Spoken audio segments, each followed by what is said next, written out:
Good morning, good afternoon, good evening. This is Travis with Oscar Mike Radio. How you all doing?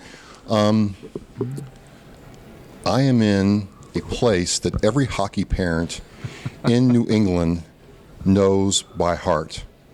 At some point in our kids' lives, we've all made a pilgrimage to Marlboro to play the sports complex here, and I have a very special opportunity and guest. Andrew, big shout out to you. Thank you for referring me to Dean Wegner, Army Ranger, Aviator, veteran, and now founder and CEO of Authentically American. Mr. Wegner, welcome to Oscar Mike Radio. Travis, it is a pleasure to be here. Thank you for the invitation. Well, Andrew did this. Before we get started, I want to give a big shout out to my sponsors, Joyce Asack of Asack Real Estate and Mark Holmes of Reaper Detailing in Washington. You know, I started looking at what you're doing, and in a way, you have really encompassed the military experience. Going to West Point as an officer, being an aviator, I got all kinds of questions for that. Right. But then going into the Rangers and now this, it's a very diverse life. And so I just want to start with your Army experience. What prompted you to make the commitment to West Point? Certainly. And it's funny and it's ironic, Travis, that here we are sitting in a hotel lobby, just coming from the New England Rec Center where there's 8 sheets of ice, because hockey, which is part of the reason we're here now, was also why I'm at West Point. I was a hockey player growing up and played at West Point. It was the hockey coach that called that really first introduced me to West Point. And I was familiar with West Point but didn't have an intimate knowledge. But the more I started to research and realize, wow, what an incredible institution, what a lineage of great American leaders that have come, and what an honor and privilege it would be for me to not only play hockey at West Point, but to be able to earn an education. What position did you play in hockey? I was a center left wing, so I was a forward. Nice, Yeah. nice. Well, how was because a lot of people I talked to didn't go for sports to Annapolis or West Point. What was it like playing on an Army team during your career? I mean, it was challenging because when you're a Division I athlete, they don't lower the standards, they don't relax the commitments, so you've got a full-time Division I, demanding schedule on top of all the standard rigor that a cadet has. So it was not easy, but I've just found in life, Travis, when you do what you love, when you do what you're passionate with, which hockey is one of those, I mean, it's not that it was easy, but it could not be more enjoyable. Excellent, excellent. So you do the West Point experience, and you get that experience there, and then you go into Army Aviation. And I have to say, it's always the Navy and the Air Force getting all the glory, if you will, for being in aviation. But Army has some pretty good pilots too. What was it like being a helicopter pilot? You were a rotary wing aviator, correct? Yes, flew helicopters. So down in L.A., down in Lower Alabama, Fort Rucker, Alabama, that's where I learned how to fly. And what did you fly? So the Army has some fixed wing, but it's primarily rotoring. So I was flying the Hueys, the UH-1 Huey helicopter, and I'll tell you, I love that aircraft. It was a Vietnam-era vintage aircraft, but the most enjoyable, probably the most amazing flying experience I had when I was at the National Training Center. No kidding. That's where, the Army conducts their major warfare exercises, so brigade-sized units go there to train, and I was part of a group called the OP-4, the Opposing Forces, and we were the OP-4 Aviation. So our Huey helicopters, Travis, were visually modified to resemble the Russian Hind-Attack helicopter. So, I mean, you talk about an incredible adrenaline rush. So here we are flying around the battlefield. We're chasing down tanks and Bradleys, trying to hunt them down. And, I mean, the fortunate thing, it was incredible experience, but it wasn't real live ammo coming back at us. So it's the incredible adrenaline rush we had. I mean, unlike anything I've ever experienced. No kidding. I wanted to fly helicopters and didn't go in the Army, but one thing that kind of really got me interested in them is I read the book by Robert Mason, Chicken Hawk. Yes. It goes through the whole thing of Army aviation training and Vietnam warfare, and it really got me a whole lot of respect for what those men went through in Vietnam and for what you had to go through in Army training to fly. So I don't know if you read the book, but he goes into how the Army really focused on real-world problems and challenges for their pilots before they let them, take those things to the field. And I was just curious, what was your first auto rotation like? It was scary. Really? Now, auto rotations, like where they cut power, you're flying They along. literally roll off the throttle, and like a rock, you just literally drop, and then your stomach is up in your throat, and you're like, what in the world's going to happen? And you don't do it the first time on your own when the instructor pilot, I mean, your hands go off the controls, you're like, what in the world?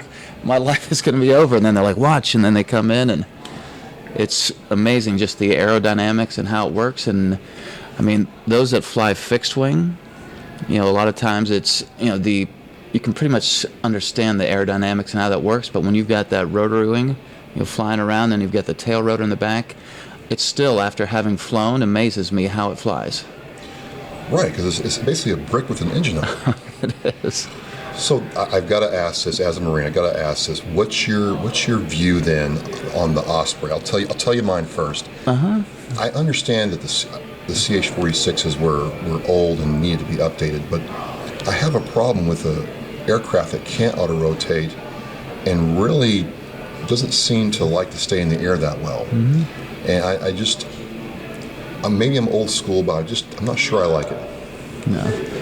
And it's, Osprey is an amazing aircraft, Really? and I put the Osprey and the Harrier in the same category. I mean, they're completely different, but the reason why I put them in the same category, somebody had an inspiration that said, you know what, there's amazing things you can do when you're a fixed-wing aircraft, and you can fly longer distances, you can fly at faster speeds. Equally, it's an amazing when you have a helicopter. You can get low, you can get nap earth, I mean, it's vertical. And whoever invented the Osprey, whoever invented the Harrier, said, you know what, why do you have to pick either or? Why don't we combine them both? It's amazing just to think that, the functionality and the capability, you have a helicopter and a plane and a jet, that you can combine them both with the Osprey. No kidding. So you flew in Alabama. You did all this with the Huey, which to me, I'm not an aircraft expert, but I have researched them because of my MOS. Amazing piece of machinery. And you're doing that, and you decide to join the Rangers, Yes. which I've been told is a constant gut check every day, every minute.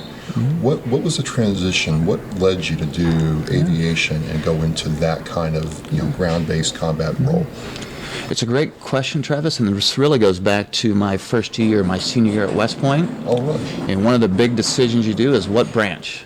What branch you're going to choose after you graduate, where you're going to go. And I had no idea. I think most people don't have an idea that there are 16 different choices when I was there. You can choose infantry, the heart and soul of the Army. You can choose armor, tanks. You can choose field artillery. There's all these combat arms, but then there's combat service support. So there's transportation corps. There's military police. I mean, there's finance. There's a lot of choices. And just my DNA, just who I am, I want to be all in. And if you want to be a general in the Army, probably the best way to go is to be in the infantry. And that's one of the thoughts I had, wanting to go infantry. But you remember that movie Top Gun? Yep. That was one of those movies that came out not long before I was at West Point. I thought, wow, I want to be Iceman. I want to be good. I want to have, that lifestyle, and ultimately went the aviation route. But I was really torn, Travis. I'm thinking, did I make the right choice? And aviation is on one spectrum of the Army, the Special Forces infantry on the other. And it was amazing at flight school because they made an announcement. They said, guys, once in a lifetime opportunity, you're not going to believe this, but we've got a slot for Ranger School. We're going to have a competition, and we're going to send one of you to go. And I thought, well, here's my chance. And I was very fortunate to win that competition, had an opportunity to see how the other half lived. And it was miserable. It was absolutely miserable, Travis. I mean, it was an incredible experience, but it was awful. My buddy Dave says the same thing. He's like, every day was awful by design.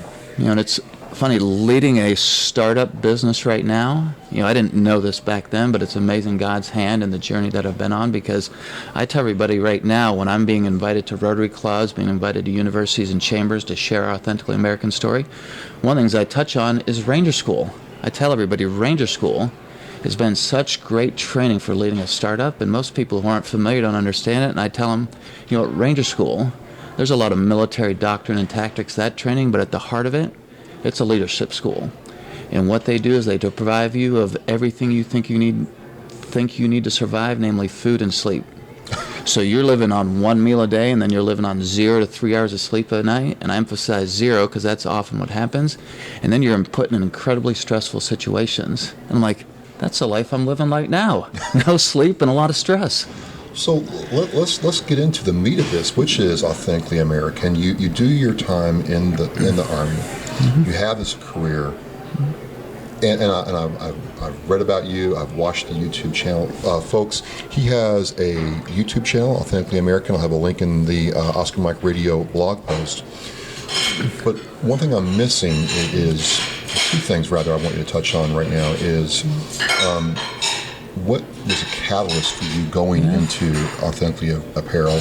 And it seems like, just me being observant, that your faith really kind of helped guide you in this path. So if you wouldn't mind touching on those two things, how you got into this, and how does your faith figure into what you do, please? Absolutely. Well, when we talk about the foundations of life, the foundations of me personally, it starts with my Christian faith, and then it leads very quickly then to my family. I'll just touch on that briefly. My wife and I just celebrated 25 years, Travis, in August. Congratulations. And it's a real tribute to her, to put up with me for 25 years. Is she the general? She is. Okay. I know who the boss is. So we've got 4 amazing kids. We've got daughters, 21 and 18. We have my 15-year-old son, who I'm here with for a hockey tournament this weekend. And we have our 9-year-old son we adopted from Ethiopia. Oh, outstanding. So family's incredibly important. And I also put fitness and health. And I tell everybody, if those 3 are in line, everything else takes care of itself. But another one that we've touched on quite a bit is the military. That time at West Point, those 7 years serving active duty have been also a foundation in my life and who I am and what I'm all about. But around Authentically American specifically, made in the U.S. You know what it is today, made in the U.S.? What, 25? It is less than 3, Travis. Less than 3? Less than 3%. So literally millions of jobs have gone overseas. And as I was leading Omega Apparel, it was phenomenal because we were in the military uniform business, and if we were winning contracts, our business was growing. But at the end of the day, we weren't creating jobs. We were taking them from somebody else. And during that 5 years, I started to get this vision. I thought, what if we launched this iconic American brand? What if we launched a brand that was completely and only made in the U.S.? What if we built the next Nike or Under Armour? I mean, we would be creating a ton of jobs. We'd be making a difference, and it'd be an opportunity to leave a legacy. So officially launched in July of 2017 from a blank sheet of paper. And I'm exhausted. I mean, it has been so exhausting. Anything you start from a blank sheet of paper, but I will tell you equally, Travelers, I could not be more energized because we've been able to be so intentional about who we are and what we stand for and our values. It's just looking at what you did with Authentically American and what your mission is, I'm like, it's kind of sad to me, and I'll tell you what I'm thinking, that the fact that you want to have apparel jobs in the U.S. is considered out of the ordinary. It is. That saddens me almost in a way, but still, it's juxtapose that against other military, veterans opening clothing brands and apparel brands, a lot of them with the word grunt in them. Yeah. A lot of their items are made overseas, so you're climbing to me a double hill. Mm-hmm. What are some of the challenges in trying to compete in this space? Mm-hmm. Because you have competition here in the United States and worldwide.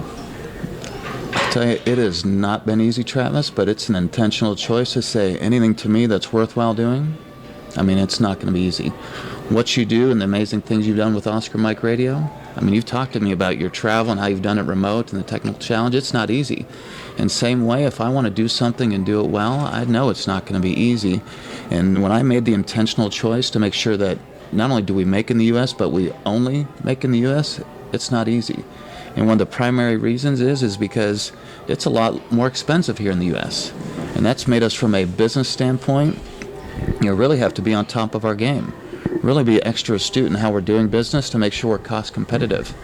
And the other piece is not only is it more expensive, but it is not easy to find, that high qualified, skilled labor here in the U.S. because back to that 3%, that's all that's made here in the U.S., there's not a lot of people here in the U.S.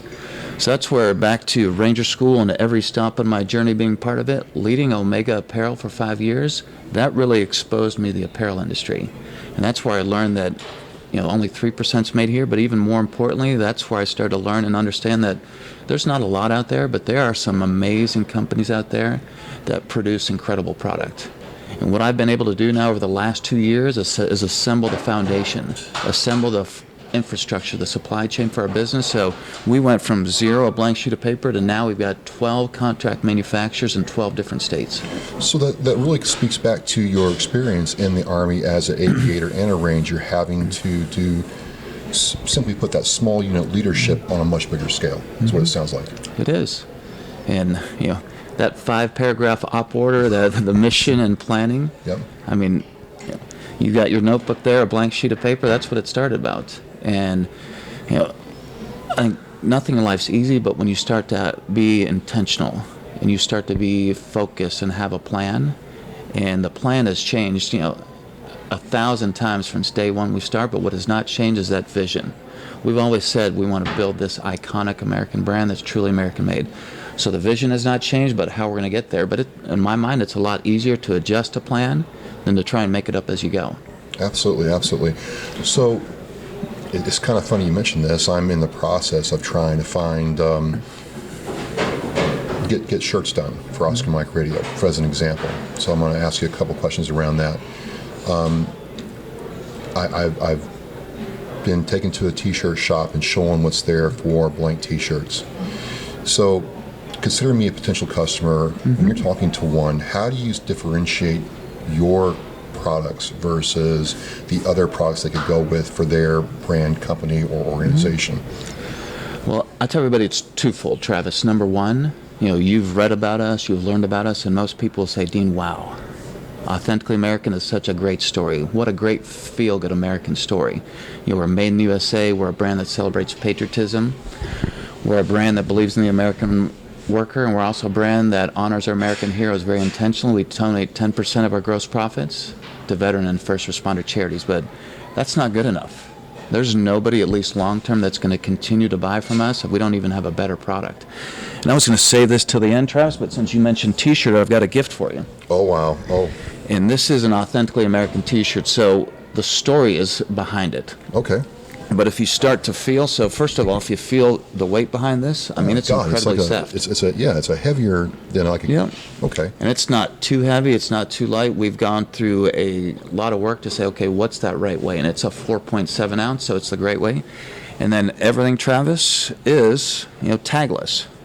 And you can see where it's made. Made in the USA. That is awesome. And only in the US, so it's tagless. And then if you've had a lot of T-shirts, you know, most T-shirts, when you feel the front, it's that heavy print. So if you feel the front, you can't even feel the print. Huh. And the reason why we do that, Travis, this is a water-based ink. And we want you to say, you know what, Dean? This is my new favorite. I know I wore it yesterday, but I want to wear it again today. It's my new favorite. So that's what a lot of the first 2 years has been, you know, focused on there. But, you know, this is our standard T-shirt, but we have a new technology. You know, what we call our sweat ink, our sweat-activated printing. So, Travis, if you can hold this, we'll do a quick demo. So, this is something you, being a great American, I thought you would like. Oh, I love freedom. Because freedom, and we're going to cheat, which I don't believe in cheating, but there's no sense in us running away in the lobby. So, you know, this is sweat-activated prints. You can see the design, the freedom with the eagle outline, but after you work out, Yep, and I'm all sweaty from doing snatches and clean and jerks and training. Oh, my God. So you can see how the stars and stripes come to life. Okay, if you're watching this, yes, I'm in. That is savage, as I like to say. So we tested this with a Go Army Beat Navy version, and the look on your face, Travis, is what people had. Like, yes. You got to be kidding me, because, Dean, forget the sweat-activated print. I mean, this is an amazing shirt. I want to wear it all the time. But when you do this, I mean, it's incredible. Yeah. So, you know, this is one example. So you said a prospective customer. I would love, Travis, for Oscar Mike Radio to be a lifetime customer, because you say, here's a brand that aligns with the values and who I am. Exactly. They've got a better product, and they're competitively priced. When we talk about pricing, you'll be like, wow, I thought Maine USA was going to be more expensive, and you'll find out that we're not going to be the cheapest. We don't want to be the cheapest. We want to be the best. But well, that's the thing. That's the thing, Dan. I'm glad you brought that up, because you know, I look at some of the competitors and some of the shops locally, and I see. I'm not going to mention names, but I can tell immediately that if I put my logo on this, it's going to shrink the minute I wash it. it's cheap material, and you're like, you want a cheap shirt. No, I want something that somebody who likes my outreach and podcasts and videos can be proud of. Yeah, and this is one, knowing you and your values. I mean, we've got the Authentically American stamp here. We've got other things that have, like, the vintage U.S. flag. That's our equivalent of the Nike swoosh. Yeah, I could see my logo on your apparel with that flag. That just aligns perfectly. Yeah. Don't have to worry And about it. what we do when we partner, with a business, when we partner with a charity, when we partner with a youth athletic association, Oscar Mike Radio would be front and center, and then ours is often on the sleeve somewhere more subtle, because we tell everybody, when we're partnering with you, we want Oscar Mike to be front and center. But when you partner with Authentically American, our branding, our story is a subtle reinforcement of who you are and what you stand for.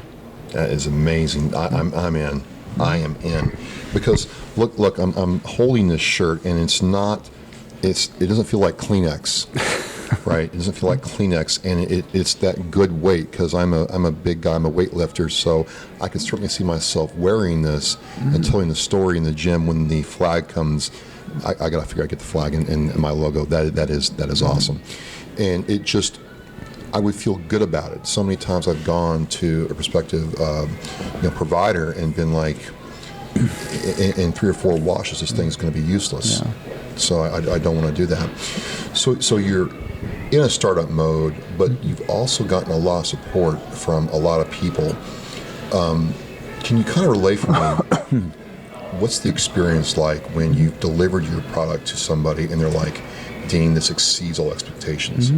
Because a lot of people seem happy with what they get from you. There could be no greater joy as a business owner, especially with a startup business, when there's a repeat order. Somebody buys it the first time, and it's a big leap of faith, because we're not a well-established, known brand that's had a 10, 20-year history. We're new. So it takes a lot of work, a lot of selling for people to say, okay, I'm going to buy from you. But then it's an even greater testament when they buy and they say, you know what, Dean, that polo that you sold me, that jacket, that T-shirt, these socks, you know what, they're my new favorite, and I want more. I love it when we go to a business, for example, and they say, you know what, Dean, my boss made me wear it on Friday, but I want to wear it on Saturday. It's my new favorite. That's amazing. That's amazing. Which leads me back to one thing I just want to cover real quick.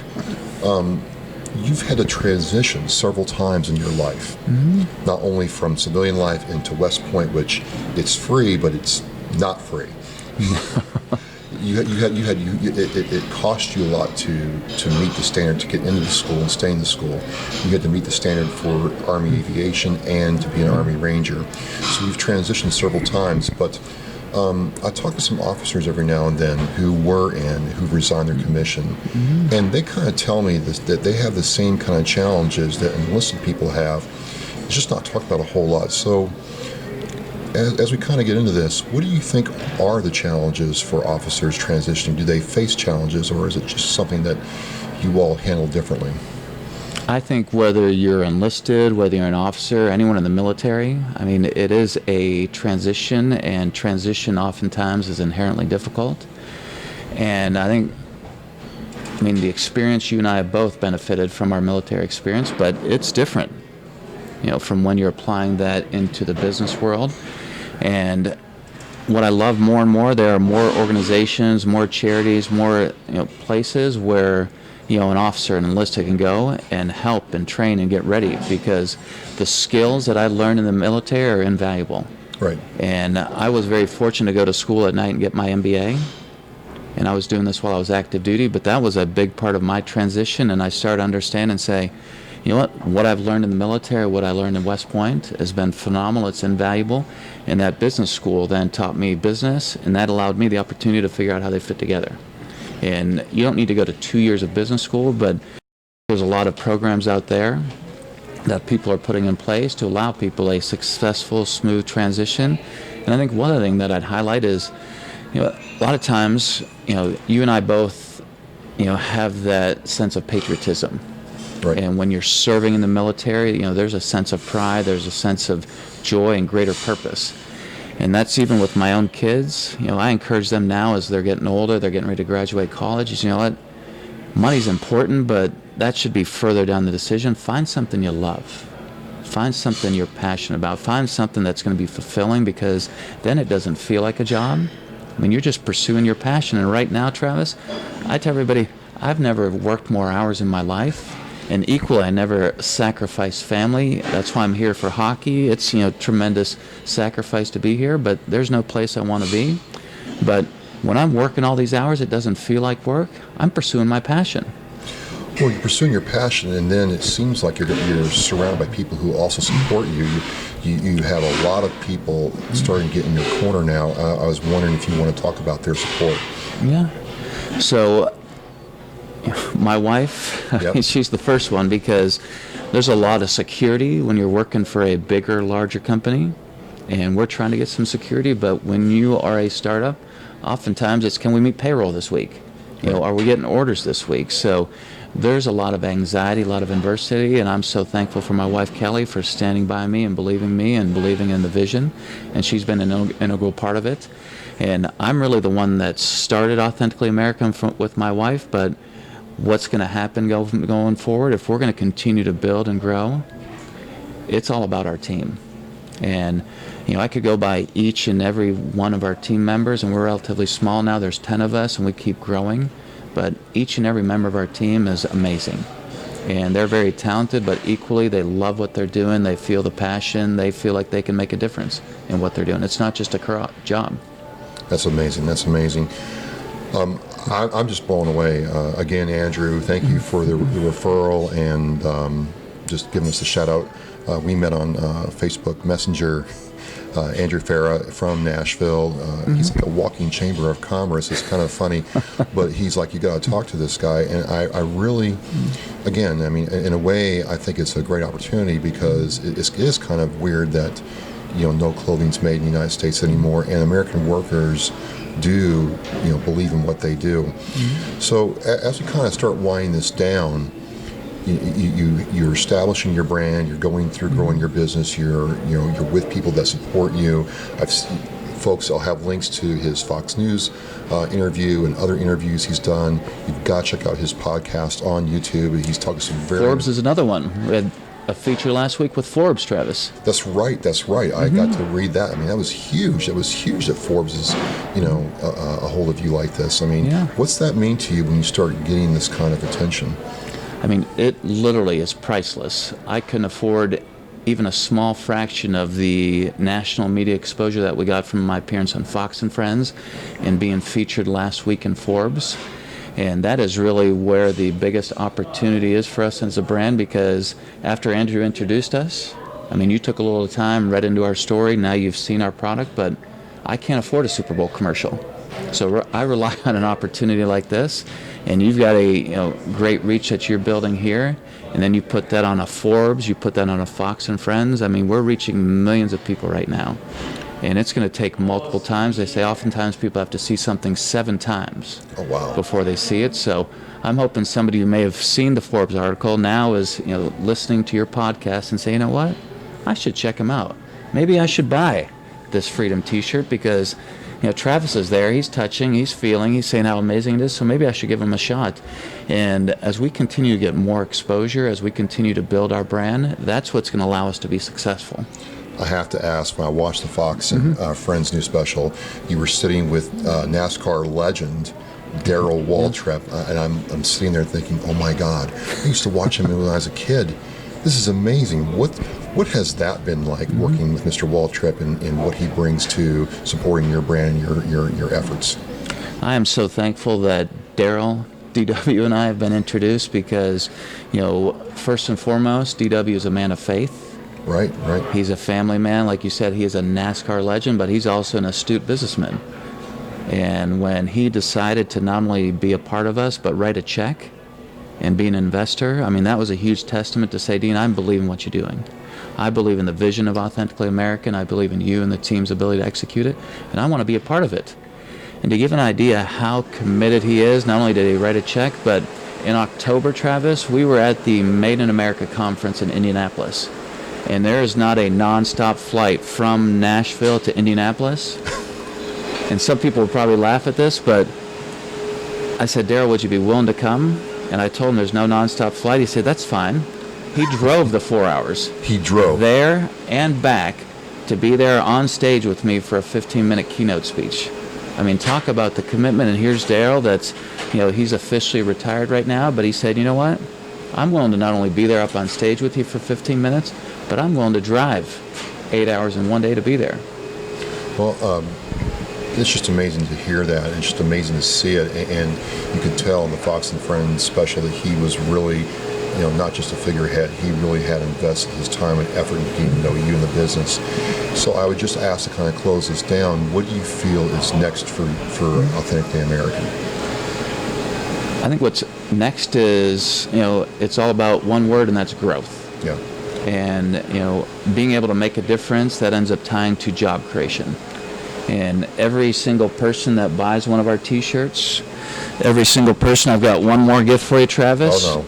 Oh, wow. Who buys our socks. So you being a great American, these are our, patriotic style. So these are the patriotic red and blue. And these are Carolina cotton, Travis, knit in Carolina. And when you wear these, you're like, this is like the T-shirt. I mean, these are incredibly comfortable if you feel the weight. Oh, man. And then when you pull them up, I don't know about you, but I've worn socks before. Immediately, they start sagging down. Yeah. And they should not do that. They should stay up. They should be supporting. And this is another way. It's a fun, amazing design like the Freedom shirt, but it's got to be a better product. So this is another example where we're trying to build not only a great story, but a better product. Let me read this. These socks are made using the finest cornbed? I can't read. Cotton. Yep. Finest combed cotton. Cotton. Yeah, I need glasses. Sorry. The finest combed cotton sourced from the southeastern United States. So it's right from the U.S. Designed in Nashville, Tennessee. Yay, Andrew. Manufactured in North Carolina. There's no Authentically American. You know what? I'm going to make you a promise right now, Mr. Wegner. Yes. I'm going to the National Masters Weightlifting Tournament in Orlando in 2020. I qualified. Oh, wow. Congratulations. I'm going to wear these socks when I compete in April. Fantastic. I'm going to give these a try. Actually, I'm going to try them out today. And I plan on wearing, nothing is more American on the U.S. platform than this. Yeah. And if I go international, these will be on my feet. I was wearing those on Fox and Friends, and we didn't highlight the socks, but, I'm wearing the black and gray, a little more subtle version. But as I was sitting there were countless people that called our 800 number, that wrote in and said, how do I get those socks? Jeez. And you had mentioned this being a crowded space. Two big points of differentiation from any other brand that has a military heritage, which I do. First and foremost, you identified a lot of the brands out there are not made in U.S. And here I tell everybody everything we do, no exceptions, is made in America. And there's also, one of the core values on our website, Travis, is respect. Right. And that's inherent in our brand. And a lot of these other brands have built a great following. But to me, there is just a different tone. And you saw the Fox and Friends. Remember they asked me about Nike and their position on standing or kneeling versus our standing? Right, and you I thought you answered that very well. You took you didn't talk about Nike so much as you talked about what you and Authentically American and your values were at that point. I thought it was very well done. Yeah, well, I appreciate that. And that was an intentional choice when I said we're intentional about who we are and what we stand for. And I thought we stand for respect, because I was joking with the host after. They're like, Dean, you didn't take the bait. We wanted you to get ugly there, and I'm just not willing to go there. Because we live in a great nation. We have an amazing constitution and freedom of speech, and whether it's Nike or another brand, they can make a choice. And we're being very intentional, Travis, in the choices we're making, and we want to find great Americans like yourself, individuals, consumers. We want to find businesses that have like-minded values, that are already buying a product and want to partner with us. Well, it's just been a pleasure, and I will have the link to these socks on the blog post, and I will be tagging myself every time I wear these with Authentically American. It's simply amazing. I just can't wait to see what the future will hold for you, and anything that Oscar Mike Radio or the Oversized Production brand can do to promote what you're doing. I've really enjoyed, and folks, I'm going to have the links to his podcast in the blog post. This will give you a really good perspective of what Mr. Wegner is all about here. You just have my support. This is the kind of thing the podcast is created for. And yeah, I hope you do grow. And not as a kind of hope. I know you're going to grow, but I hope it's everything that you envision and more. Well, I'm excited and proud to have a new friend here in Massachusetts. Absolutely, absolutely. Right. So as I say in Hawk, we are locked through launch. This has been great talking to Dean Wegner, Army Aviator, Army Ranger, West Point graduate, father, husband, now founder and CEO of Authentically American. We're Oscar Mike Radio and On the Move. Thank you very much. All right. Thank you.